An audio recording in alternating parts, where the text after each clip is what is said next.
Howdy, partners. Welcome back. If you've been paying attention to the markets recently, you may have seen that Dow Inc. Saw a pretty big share price drop on the 24th when they cut their earnings. The stock went from around $30 to 25. And oftentimes, when a major company like that has a decline in share price, I'm looking and saying, is this an opportunity? Well, part of the reason that Dow dropped so much was because they cut their dividend in half. So today, instead of looking for opportunity, we're going to look for lessons. We're going to see what we can learn from Dow's recent struggles. Let's get right into it. So the second quarter earnings report was ugly. They had negative income, negative cash flow, falling sales, and this wasn't a one-off bad quarter. There's been a pretty steady trend of falling metrics for Dow. So when they announced this dividend cut, it shouldn't have been a major surprise to anyone that was paying attention. So today we're going to go through Dow's business, how things were going, why they cut the dividend, and we're going to look and see if we could have seen this coming ahead of time. Let's get into Dow's business. This is a major American producer of plastics and chemicals. Dow makes things that find their way into all kinds of everyday items, things like packaging, automotive parts, construction materials, even coatings like paint. They're truly one of the leading suppliers of basic materials to a vast array of industries. All right, so let's look at how the business was going. And the short answer is not well. I already told you the second quarter earnings report was ugly, but let's take a look at it. And you can see it's just kind of a sea of red. Negative income, negative earnings before interest and taxes, negative cash flow. And it wasn't just negative. Everything was below where Dow was in the second quarter of 2024. There's a clear downward trend here. Go back a quarter to quarter one of 2025, and again, we see the clear downward trend. Everything is pretty much lower than it was a year ago. And even further back to the last quarter of 2024, we see another loss. We see sales, profitability, margins, and cash flow all still shrinking. So if we put it all together on one chart, the downward trend is clear and undeniable. You can easily see the quarterly revenue, the operating income, and the net income steadily declining. This isn't a blip, this is a constant slide downhill. So let's look at the quarterly payout ratio. This just shows you the proportion of earnings that they're paying out as a dividend. And as you can see, since December of 2022, Dow was either losing money or paying out more than they earned in dividends. The only exception is March of 2024. And that just can't go on forever. Eventually, the money's going to run out. You can't spend more than you make indefinitely. So now for the critical question, could investors have seen this coming? And I hope by now you realize that if they didn't see it coming, they just weren't looking at the right things. They were not paying attention to this business.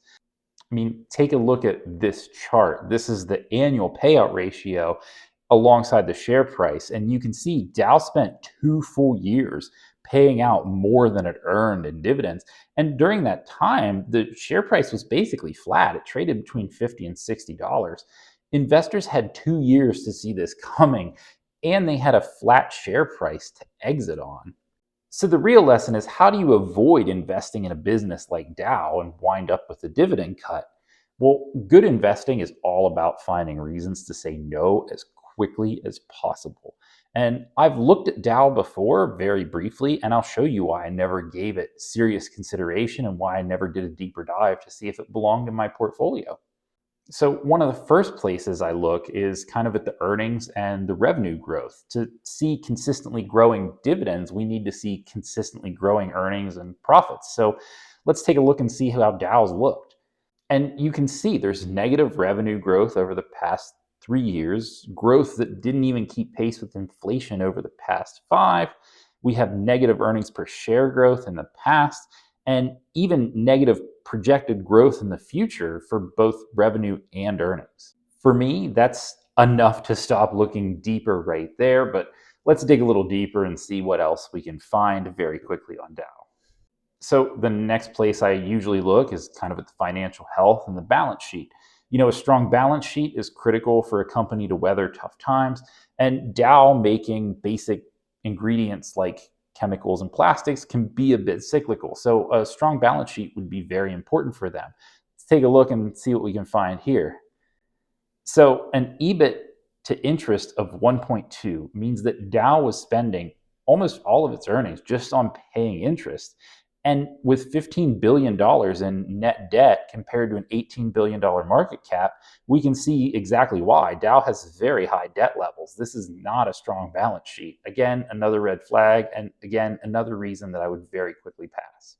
So, just based on these couple metrics, we can see Dow looks like a struggling business with a weak balance sheet. That's absolutely not a combination for a good dividend investment, and especially not for a good dividend growth investment.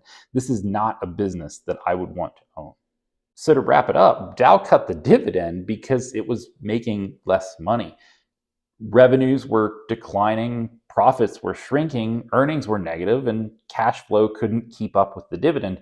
For years, Dow paid out more than it earned, and eventually the math just stopped working. So, the most important lesson for dividend investors is that a dividend is your share of the profits. And if you want consistent growing dividends, then you need to buy consistently profitable growing companies that are well managed. Dow wasn't, and that's why the dividend got cut. So I hope this video helped you refine your investment strategy, and hopefully it helps you avoid similar mistakes. If you want a checklist, there's a link in the description for 5 very common mistakes that dividend investors make. You can grab it for free.